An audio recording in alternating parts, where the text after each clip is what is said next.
പക്ഷെ ഇതൊന്നും അല്ലാണ്ട് എനിക്ക് കുറച്ച് കാര്യങ്ങൾ പറയാനുണ്ട്. ഹെയർ ഗ്രോ ചെയ്യണമെങ്കിൽ നമ്മൾ ഫുഡിൽ എന്തൊക്കെയാണ് കൺട്രോൾ ചെയ്യേണ്ടത്, ഫുഡിൽ ഏതൊക്കെ ഫുഡ് ഐറ്റംസ് ആണ് കൂടുതലായിട്ട് കോൺസെൻട്രേറ്റ് ചെയ്യേണ്ടത്, ഇത് രണ്ടും നിങ്ങൾ ചെയ്തിട്ടില്ല, ബാക്കിയുള്ള എല്ലാ ഐറ്റംസ് നിങ്ങൾ ഡെയിലി ഫുഡിൽ ഇൻക്ലൂഡ് ചെയ്തിട്ടുണ്ടെങ്കിൽ അത് നല്ലതാണ്.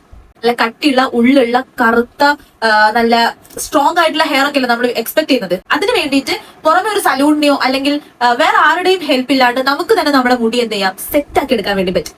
ഇതെല്ലാം വളരെ അഫോർഡബിൾ ആണ്, നമുക്ക് വീട്ടിൽ നിന്ന് തന്നെ കഴിക്കാൻ വേണ്ടി പറ്റുന്ന സാധനങ്ങളാണ് അല്ലെ. എനിക്ക് ഇതുവരെ കൺട്രോൾ ചെയ്യാൻ വേണ്ടി പറ്റിയിട്ടില്ല. നിങ്ങൾക്ക് പറ്റുകയാണെങ്കിൽ നിങ്ങൾ ചെയ്യില്ല, നിങ്ങളാണ് അത് സീരിയസ് ആക്കി മാറ്റിയത്. പക്ഷെ ഇപ്പോഴത്തെ കാലഘട്ടത്തിലെ കുട്ടികൾക്ക് അത്ര ഇഷ്ടമല്ല എന്ന് ഞാൻ കേട്ടിട്ടുള്ളതും ഇതാണ്. പിന്നെ നിങ്ങൾക്ക് ഒരു കൺഫ്യൂഷൻ ഉണ്ടാവും, ഞാൻ ഈ മുകളിൽ പറഞ്ഞ 7-8 ഐറ്റംസ് ഞാൻ പറഞ്ഞിട്ടുണ്ടല്ലോ. പിന്നെ ഹെയർ സംബന്ധിച്ച് എന്തെങ്കിലും ഇഷ്യൂസ് ഫേസ് ചെയ്യുന്നവരാണെങ്കിൽ അല്ലെങ്കിൽ അവർക്ക് ഈ ഫുഡ് കഴിച്ചിട്ടാണ് ഒരു പ്രോപ്പർ ഡയറ്റ് കീപ്പ് ചെയ്തിട്ടൊക്കെ ഹെയർ നന്നാക്കി എടുക്കണം എന്ന് ആഗ്രഹമുള്ള ആൾക്കാരും അങ്ങനെ കേട്ടിട്ടുണ്ടെങ്കിൽ നിങ്ങൾ എന്ത് ചെയ്യാം, മസ്റ്റ് ആയിട്ട് ഈ വീഡിയോ അതിലേക്ക് എത്തിക്കാൻ വേണ്ടി നോക്കുക. മാക്സിമം ഷെയർ ചെയ്യുക ആൻഡ് സപ്പോർട്ട് ചെയ്യുക.